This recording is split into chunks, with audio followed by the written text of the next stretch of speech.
قصة وحكمة: اقتلوا من قتل الكلب. يروى أن رجلا حكيما أعرابيا يعيش مع أولاده وبناته، لهم إبل وغنم يرعونها، ولهم كلب يحمي الغنم من الذئاب.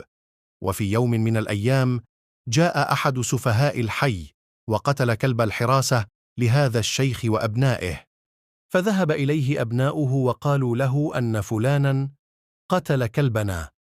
قال: اذهبوا واقتلوا من قتل الكلب. فجلس أبناؤه يتشاورون هل ينفذون أمر أبيهم بقتل قاتل كلبهم، فاجتمعوا على أن أباهم كبر وأصابه الخرف في عقله، فكيف يقتلون إنسانا بكلب وأهملوا أمر أبيهم. وبعد مرور شهرين أو يزيد قليلا هجم اللصوص وساقوا إبل الرجل وغنمه، ففزع أبناء الرجل إلى أبيهم، قالوا إن اللصوص هجموا علينا وساقوا الإبل والغنم. فرد عليهم أبوهم: اذهبوا واقتلوا من قتل الكلب. فقال أبناؤه: هذا الرجل أصابه الجنون، نحدثه عن اللصوص وسرقة الإبل والغنم فيقول: اقتلوا قاتل الكلب.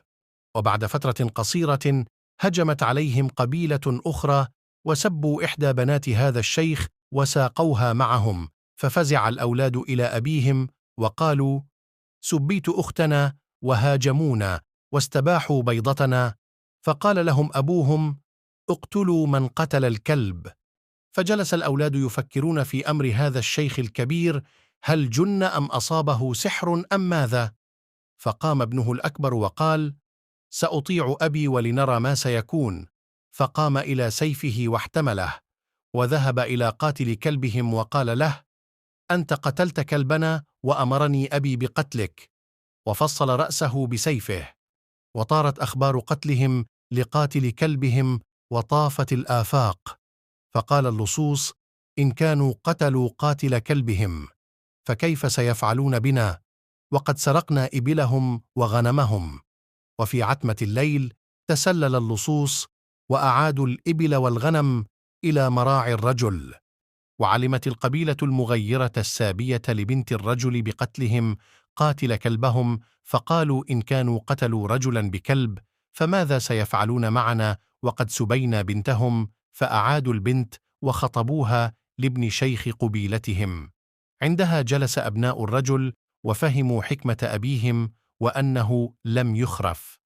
والعبرة من هذه القصة هي أنه إذا عرف الظالم أو المسيء إن هناك من سيقتص منه، وأنه سيلقى الجزاء العادل لما سيقترفه، لفكر 1000 مرة قبل أن يقوم بفعلته، علما بأن قتل قاتل الكلب عقاب جائر، إذ أن العقاب لا يعادل الفعله برغم بشاعتها.